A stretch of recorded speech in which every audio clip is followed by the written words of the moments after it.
Please state your name for the record. Good morning, Mr. Chairman, board members. My name is Kevin Hall. I live in Fresno. I see in the papers you've been talking about climate change in recent months and here again today.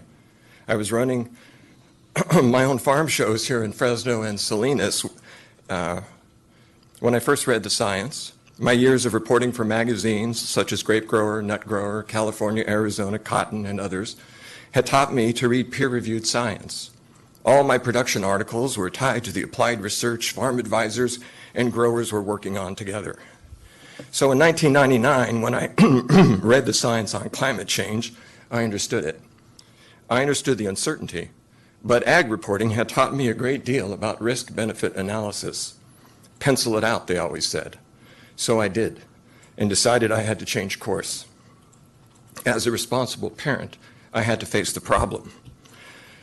I felt horribly guilty, of course, when I learned that Dr. James Hansen had delivered the news to Congress 11 years earlier in 1988. As a farm reporter, I had missed the biggest food production story in history. And food shortages of grains and cereals, the foundations of civilization, I think you might add dairy, are hitting us hard now. So 23 years into this effort, I've seen us become hitched to climate change solutions like this, methane capture facility, high-speed rail, dairy digesters, and many other well-intended efforts.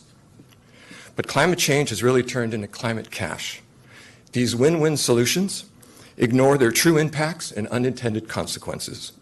My only relevant comment here, and thank you for waiting, is to say don't trust these financial projections beyond the first 5 years. The market mechanisms such as RIN and LCFS are useful to get the infrastructure established, but the market values are horribly skewed right now. And more important, these schemes aren't working quickly enough. We're not getting the reductions we need in time. They don't work that way. And these laws will have to change. And if we're not careful, the costs will shift to local government and business and all of us. There's a class of people making a lot of cash off climate change. They need to be taxed. They need to pay for this. Thank you. Thank you.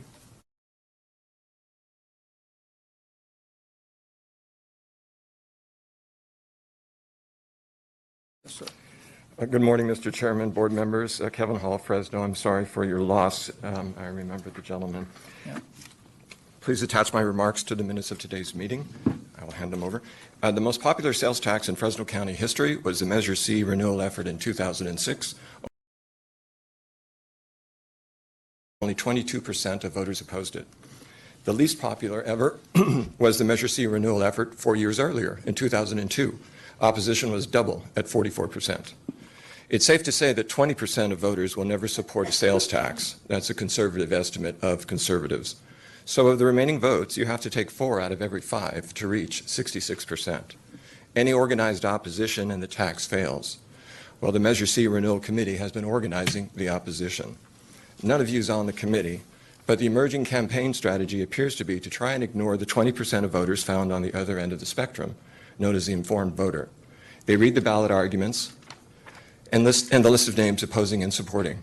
Half will only read those names and decide against you. In short, you're facing 40% opposition, 4-0, if Measure C renewal goes on the ballot this year. On another note, I'm asking elected officials to stop talking to GV Wire, stop appearing on Unfiltered, including co-host Supervisor Brandow, and stop accepting campaign contributions from the Assemi family network. They're using these online platforms to create real danger for elected officials in Fresno County. Local politicians now face an ugly choice. They can either take the Assemi's campaign contributions, sign on to their sprawl agenda of low-impact fees and road subsidies like Measure C and the Veterans Boulevard Arch to their subdivisions west of 99, while people die on South 41, and agree to interviews with GV Wire.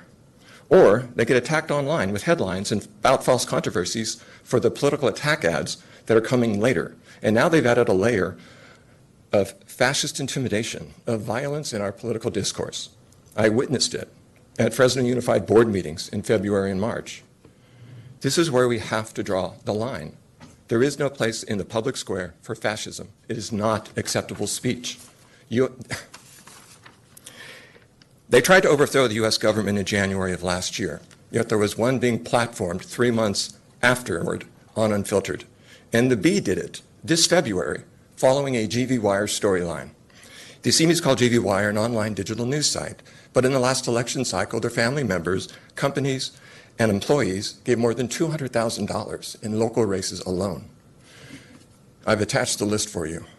$200,000 in just 2 years. Ask channels 21, 30, 47, 26 to B how much their companies gave to politicians last year. The answer will be zero. Even KMJ comes up dry. That's because they make their money from ads and subscribers, not home sales and public subsidies. The Assemis are playing with matches and gasoline, and you're playing along. Whenever you talk to GV Wire or Unfiltered, now's the time to stop. Thank you. Thank you.